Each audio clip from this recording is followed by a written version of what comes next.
Today on Time About the Movies, we've got Valentine's Day starring everybody. Bring up a caper, anyone? But yeah, there's a ton of people on Valentine's Day. But also we have The Wolfman, which may or may not be better than the god-awful reboot that we just had by Blumhouse.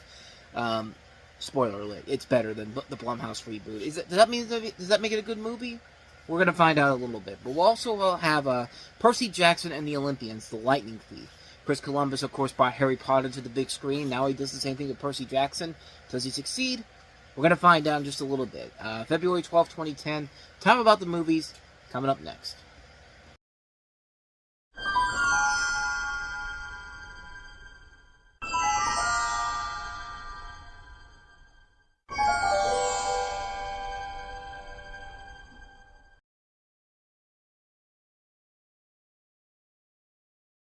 Welcome to Time About the Movies, everybody. It's February 12, 2010, and we are starting off with, of course, Valentine's Day. And as that trailer shows, you get pretty much what you expect to see from here.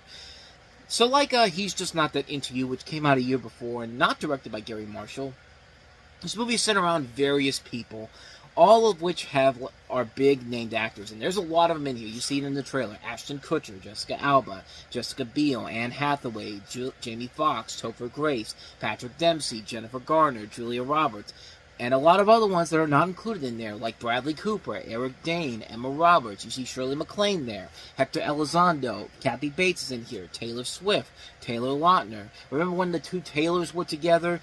Let me tell you something, considering what's been going on with Travis Kelce and Taylor Swift as of now, I kind of want to go back to those days of that day when the two Taylors were dating and everyone thought that was the cutest thing ever, because it's more tolerable than what's going on with them now. But Queen Latifah is also in here too, on the biggest day for couples, Valentine's Day.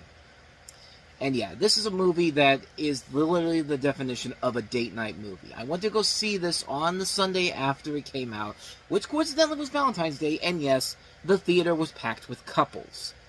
I went up by myself. And to be perfectly honest, I probably should have went with somebody, but I wasn't thinking that this was going to be the massive hit that it was. But it's very funny with this movie, because the first 2 days when it came out, if you look at the box office numbers, it did respectable business overall. But then on Sunday, which is usually the lowest day for a new release in particular, nobody really goes to the movie theaters on Sundays less than they do on Friday and Saturday. Friday and Saturday usually are the big days. Valentine's Day on that Sunday made like 50% more on Saturday, which is very, very rare to do. In fact, let me get the numbers here. Okay, 50% was maybe a little bit of an exaggeration, but it did do the best of the 3 days. It was up 27% from Saturday, which Saturday was 18.3 million, and then Sunday was 23.3 million. Which made sense. I mean, it makes sense because it is Valentine's Day, but it's a very rare thing for a movie like that to do good business on Friday and then just do really incredibly well on Sunday. That's like a rare thing to do. And as far as the movie itself goes, it's just I mean, I thought back then it was just okay, and then when I watched it again recently to get ready for this, my thoughts really haven't changed on it. It's just an okay movie. It was trashed by critics when it came out, but it was a massive hit regardless. It made back its budget the first weekend alone, which prompted them to make another movie that came out the following December with New Year's Eve, which that's a much worse movie than this is. This is just passable. Passable is probably the best word to describe it. There are some good elements to it. I thought the two strongest characters in the movie in particular were Ashton Kutcher and Jamie Foxx. Foxx, I thought, was the best overall in the movie. And, you know, I went to this to see if Taylor Lautner and Taylor Swift could act overall. And you know, that was one of the things I was looking at with this movie when I first saw it. It's just like, can these two act overall? And at least in this movie, they were both fine. They weren't anything spectacular or special. For Lautner, considering what he would later on do down the road, I mean, this is like probably his best work overall. But Taylor Swift, she's kind of the ditzy girlfriend. She's fine, I guess. I mean, like, she was also fine as SNL and CSI at the same time, you know, when CSI was still on the air.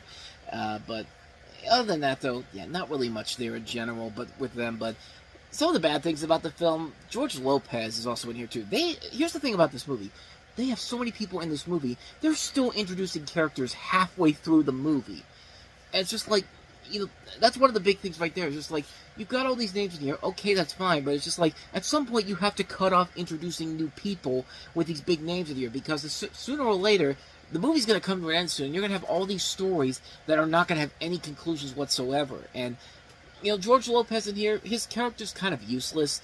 He's just there to be basically the comic relief. And my major complaint of the movie is that two stories in this basically don't have a happy ending. You have Patrick Dempsey's character, who he's a married man who has an affair with Jennifer Garner, and Garner gets her revenge, and Dempsey is left with no one on Valentine's Day. And, I mean, that's something where I can understand that he shouldn't deserve a happy ending for it, but you've got Jessica Alba's character, and this was kind of the year when Jessica Alba really... I almost lost the review there because I hit the wrong button there, but Jessica Alba's character, this is kind of the year where her career just took a gigantic nosedive. I mean, this pales in comparison to the horrors of Little Fockers coming up at the end of the year, but her character is really misused, and she's getting punished for no reason at all. Like, the movie basically says, like, if you're not going to commit to your boyfriend, Ashton Kutcher, who wants to marry you, then you don't deserve a happy ending. And it's just, like, bullshit. I'm sorry that you want to have this happy ending Gora thing for everyone, like, but I'm sorry. That's a bad message to send out to women out there. It's just like, commit or else you're never getting married and your life's going to be completely miserable. I'm so sick and tired of movies and shows where they force people to get married and have kids. I mean, we've seen that in a lot of these bad romantic comedies we've covered here. I mean, it's that bad. I mean, it's just something that, I mean, like, let people live their goddamn lives. I mean, let people live. Seriously. It's just like, you don't need to settle down right away. Like, when the moment comes, you'll know when you're ready to fall in love and ready to commit to a relationship or a marriage and all that. Like, I mean, that's just my personal thinking on it, per se. But then again, this is somebody who's never really been in a real relationship with somebody, unfortunately. But beside the point, it's just like, this movie overall is just fine, I guess. I mean, it's nothing that bad overall. I've seen much worse. I mean, Legion, Leap Year, One in Rome, those movies are much, much worse ways to start the year off. There are things about this that are just fine. Like, the performances overall are good. Fox, I think, is the best one overall, but the laughs are not really there in general. It's just kind of a mediocre film in general that just really felt like it existed because they got all these names in here, and that's what people were sold on alone. They didn't care about whether or not it was going to be funny or not. Hey, all these big actors are in here. There you go. Supposedly we got a movie there, and yeah, enjoy it while you can, because the next one after this is really, really where the shit literally hits the fan. So that's Valentine's Day, so let's go ahead and go to another movie. You know, forget Valentine's Day. You know what couples really want to go see on Valentine's Day? A horror movie with the Wolfman.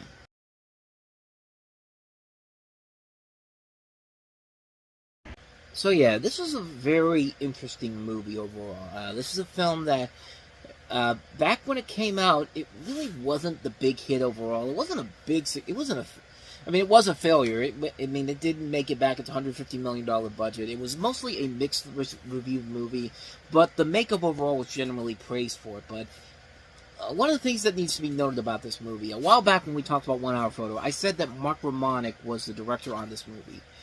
He was supposed to be the director, but because the writer's strike was going on, there was a thing where he wanted to basically rewrite the script overall, and Universal wouldn't allow him to do that because they were on strike. They were WGA signatories, so they basically meant that, you know, they couldn't hire anybody to rewrite the script overall, and thus, along with that, and some creative differences and budgetary issues, like they want to use practical effects in here, but no, we're not. But Universal's not going to let them do that because why would they? I'll get to that in just a second. But so Mark Moronic basically left the project, unfortunately, and then they brought in Joe Johnston to direct the movie. Joe Johnston's not a bad director. He did Honey, I Shrunk the Kids. He did Jumanji.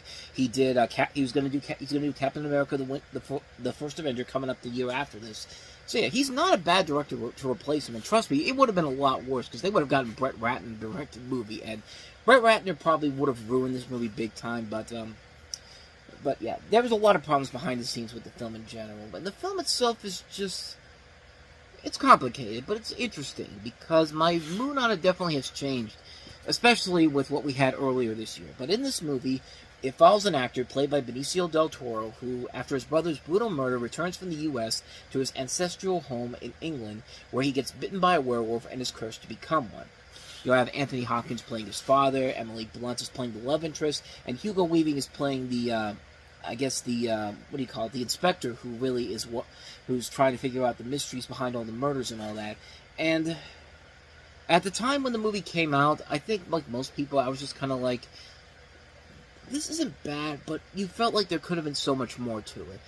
I think after what we just had with the Wolfman reboot earlier in the year, which was an abysmal mess of a film, I couldn't believe that, Blumhouse should have been the company that would have fixed that, but knowing the fact that they basically didn't even do a Wolfman movie. Like, that Wolfman in that movie was not the Wolfman. And, again, they had a small budget to work with, but at the same time, you can't go out and do whatever you try to do with that movie in general. But because of that movie, I've somehow slowly but surely started to come around to this movie in particular, where I would say that it's fine.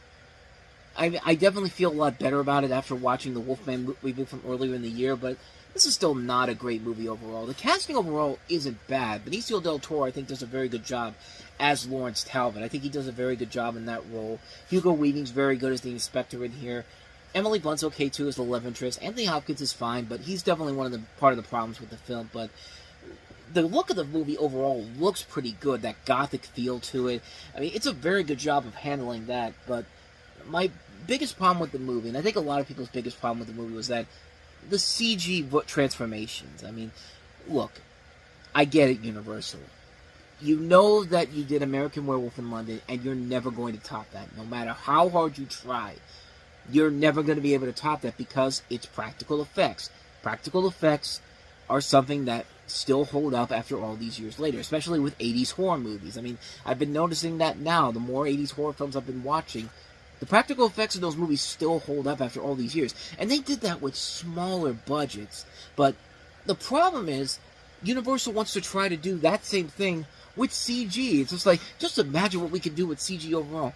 The transformations in here look absolutely abysmal. Like, in CG, they look terrible. And the problem is, they were going to do practical effects. They brought Rick Baker in, who did those effects in American Werewolf in London, to do this movie. And they were ready to go on the practical effects. But then Universal said, no, no, no, no, no. We've got computers now. We can make, that's what we're going to use for this. So, hey, Rick, stick around, buddy, because we might need you for the makeup work, which...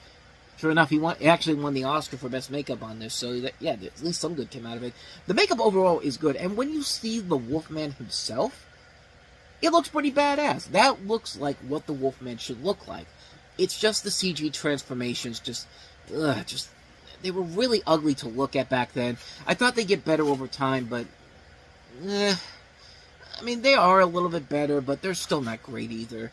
And the other big problem I have with the movie is that the story overall, like, if of all the things you're going to copy, are you really going to try to copy the 2003 Hulk movie storyline? Because we basically find out that Anthony Hopkins is kind of the bad guy in here because he's the original Wolfman, and it's just like, it was it's so reminiscent of something like the Hulk, where Nick Nolte was basically the antagonist of the whole time in that movie, and it's basically running in that same storyline. It's just kind of like, are you really going down that pathway? That's the direction you decided to take with this movie? At least with the reboot they did earlier in the year, I thought that was a clever idea of having it be like a slow burn thriller with his family, and the father's turning into the Wolfman. It's just the execution overall and the lack of a really good looking Wolfman ruined that film in general. But there was a good idea there. With this, it starts off with a very good idea, but then by the third act, it's just kind of like, it falls into ripping off the 2003 Hulk movie. Of all the movies you're going to rip off, why are you going to rip off that one in general? But, so overall, my thoughts on this is that it's still not a great movie, but I will give it more credit. It's a lot better than what we got this past January with the 2025 remake, but it's still not a great movie overall. I'll give it credit where credit is due. It does look nice. When the Wolfman shows up, it looks pretty cool. The makeup work is nicely done. The casting overall is pretty good, but other than that, though, it really is not a great movie overall. It still is a very flawed film. I guess I have a little bit more of a soft spot for it because of what I had to sit through with the 2025 remake, but other than that, though, I never really have any real intentions on watching this again, per se, so take that for what you will. But with all that said, though, let's go ahead and get to our last movie that we have here, and that is Percy Jackson and the Olympians, The Lightning Thief.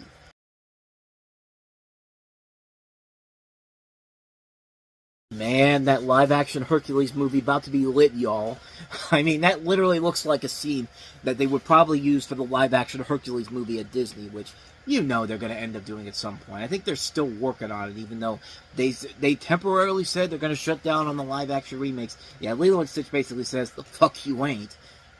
I mean, it'd be nice if they would stop, but anyway, this is Percy Jackson and the Olympians, The Lightning Thief. It's, of course, based off the books by Rick Riordan, and coincidentally, those books are actually published by Disney, so 7 years before Disney eventually bought Fox, they were already working with Fox on different projects, but in this movie, you have a young boy named Percy Jackson, played by Logan Lerman, who finds out he's the son of Poseidon after Zeus thinks that Percy stole his master lightning bolt. After getting attacked by a Fury, his protector Grover, played by Brandon T. Jackson from Tropic Thunder, needless to say in a much better movie than Tooth Fairy, tells him and his mother, played by Catherine Keener, to move and take Percy to a camp where he can learn how to use his powers.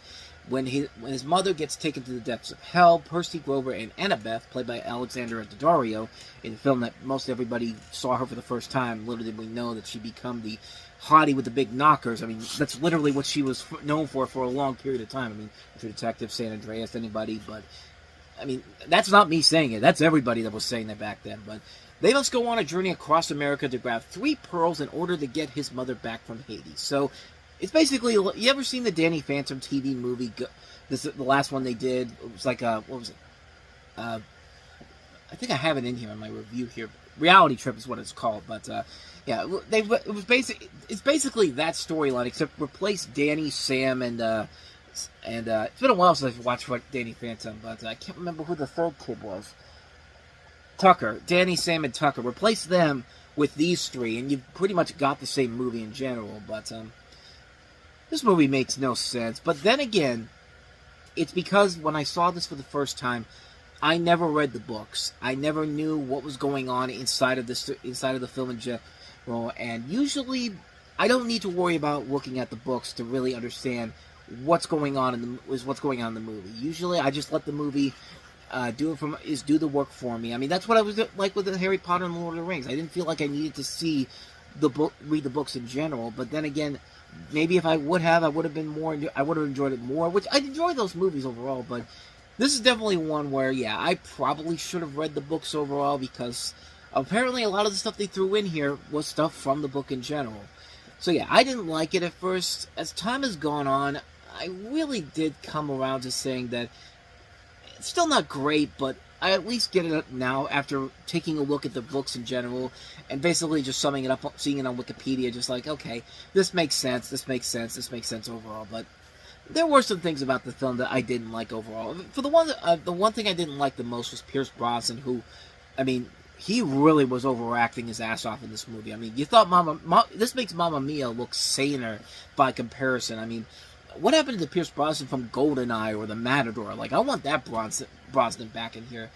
Another character I didn't really like overall was Steve Coogan playing Hades, and I'm sorry, I can't buy the director of Tropic Thunder and the happy, pepped-up music teacher in Hamlet 2 as the boss of the underworld. And I'll say this, the special effects overall were not that great the first time I saw it, and I thought maybe watching it again, it's just like, maybe it gets better, and just like, nah.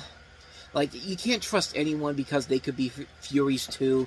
Like, every single time they go somewhere, there's always someone waiting right there for them. It's just kind of like it's just like every time. Like, there's never a point where it just feels like, you know, they could just go somewhere and no problems whatsoever. But no, something has got to happen. Now, at times that can be pretty awesome. There's one scene in particular that I did not like at first.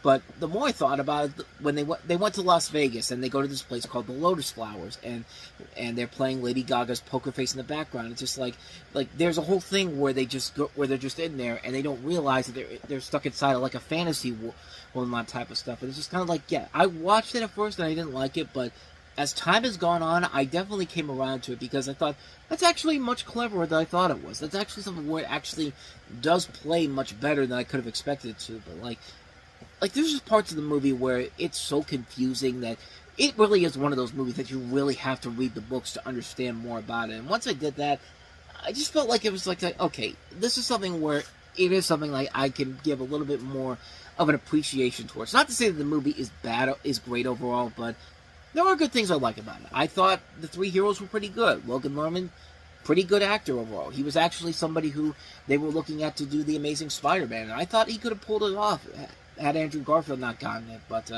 Brandon T. Jackson, like I said, this is a nice return to form for him before he eventually his career completely fell off the face of the earth when he did Big Mama's Like Father Like Son the next year. And once again, Alexander Daddario, man, I mean, back then she was hot, but it was the eyes that really did it for her. Those eyes were just like that's a woman where like those, like if you like back then the eyes really do it for you. But then when her career gets going, we're not looking at her eyes anymore. We're looking at her bazooms pretty much. But I've said my piece on that one. But Kathleen Keener was also pretty good too. I thought she was actually pretty good in here playing the mom. She was definitely a lot better here than in Where the Wild Things Are. And Rosario Dawson, she's only in here for a little bit, but I thought she was really good overall. I did like the last battle between Percy and the bad guy in here, which has the best special effects of the entire movie. The third act overall is where the film really does get going overall. Like, the third act is where the film really does take off, and it really leads to a lot of great stuff overall. Like, if the first two acts had been like that third act, I probably would have loved this movie. But as it is, I mean, and like I said, going back to what I said about the Danny Phantom special, this literally feels like Chris Columbus saw Danny Phantom's reality trip episode and said, that should be the basis for Percy Jackson and the Olympians. And not Chris Columbus, but mostly the writers of this. I feel like they saw that and just like, because it's literally the same thing. They got to go on the road trip across the country, grabbing pearls to stop an evil villain from taking over the world and finding off random villains to get it. And that was a cartoon, and that was more believable than this was. But overall, I didn't like it when I first came out of it, but as time has gone on, I've sort of kind of understood more of the Percy Jackson universe in general. I will say that it's fine. I guess the best way to describe it is just it's an okay movie, but you really need to survive the first two acts before you get to the good stuff in the third part. But the third act overall really is the best part of it. Had the first two acts been a whole lot better, I probably would have enjoyed this. But as it is, it's just fine. Nothing too spectacular, nothing too amazing, but definitely a lot better than I made it out to be the first time around. I have come around to giving it a little bit more of an appreciation towards it. Plus, it certainly kicks the crap out of Sea of Monsters. That's the one where they really dropped the ball on the badness of that one. But this one's okay, I guess. Percy Jackson and the Olympians, The Lightning Thief. I guess if you're a true fan of the book overall, you'll enjoy it more than I did. But me personally, that's pretty much all I got to say for you on that one. So on that note, we wrap up another edition of Time About the Movies. Next time we meet, Martin Scorsese reunites with Leonardo DiCaprio for the thriller Shutter Island. And Roman Polanski is back on the big screen in The Ghost Rider, his directorial effort starring Ewan McGregor. And we'll take a look at both of those movies coming up tomorrow on the show. So definitely be on the lookout for that. With all that said, though, thank you so much for watching this. If you enjoyed this and want to see more videos like it, go ahead and hit that like button, the subscribe button, and the notification button. Hopefully this time I got the order right. But also check out our playlist, check out our previous episode too. And with all that said, whether it's in the past, the present, or the future, I will see you at the movies. So the next time I see you, take care.